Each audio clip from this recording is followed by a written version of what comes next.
Polycystic ovarian disease അത് അപകടകാരിയാണോ അതോ അതിന് മരുന്നുകൾ ആവശ്യമുണ്ടോ? എന്താണ് polycystic disease? Polycystic ovarian disease എന്ന് പറഞ്ഞാൽ ഓവറിയുടെ ഒരു രൂപമാറ്റം മാത്രമാണ്. അത് എല്ലാം ചികിത്സ ആവശ്യമില്ല.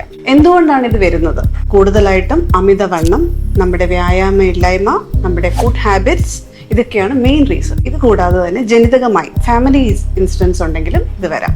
ചില ഓവേറിയുടെ പ്രോബ്ലംസ് കൊണ്ട് ഹോർമോൺസ് അധികമാവുകയാണെങ്കിലും നമുക്ക് പോളിസിസ്റ്റിക് ഓവേറിയൻ ഡിസീസ് വരാം. ഇത് ഒരു ചെറുപ്പകാലത്ത് തന്നെ കണ്ടു തുടങ്ങുന്നു. ഇതിന്റെ പ്രോബ്ലംസ് എന്ന് വെച്ച് കഴിഞ്ഞാൽ മെയിൻ ആയിട്ട് നമുക്കുണ്ടാകുന്ന ബോഡിയിൽ ഉണ്ടാകുന്ന ചേഞ്ചസ്, അതായത് നമ്മുടെ ഫേസിൽ നോക്കുകയാണെങ്കിൽ മുഖക്കുരു അല്ലെങ്കിൽ ഹെയർ ലോസ്, അമിതമായ രോമ വളർച്ച, ഇതൊക്കെയാണ്. കുറച്ചും കൂടെ പ്രായമായി കഴിയുമ്പോൾ അത് വന്ധ്യതയിലേക്ക് കാരണമാകാം. കുറെ നാള് കഴിയുമ്പോൾ തന്നെ ഹെവി ബ്ലീഡിങ്, അതുപോലെ യൂട്രസിലെ ക്യാൻസർ, ഇതിനെല്ലാം കാരണമാകാം. പക്ഷെ ഇതെല്ലാം തന്നെ നമുക്ക് വളരെ എളുപ്പമായിട്ടും മരുന്നുകൾ കൂടാതെ തന്നെയും ചികിത്സിക്കാൻ പറ്റുന്നതാണ്. ആദ്യമായി ചെയ്യേണ്ടത്, നമുക്ക് അമിതവണ്ണം ഉണ്ടെങ്കിൽ നമ്മളത് കുറയ്ക്കുക. വ്യായാമം നിത്യമായിട്ട് അത് പരിശീലിക്കുക. അത് തീർച്ചയായിട്ടും ജീവിതത്തിൽ പ്രയോജനപ്പെടും. ഹോർമോൺസിന്റെ വ്യതിയാനങ്ങൾ നമുക്ക് ഹോർമോൺസിന്റെ ട്രീറ്റ്മെന്റ് ഇല്ലാതെ തന്നെ വ്യായാമത്തിലൂടെയും നമ്മുടെ ആഹാര രീതികളിൽ കൂടിയും തന്നെ അത് നമുക്ക് പരിഹരിക്കപ്പെടാൻ പറ്റുന്നതാണ്.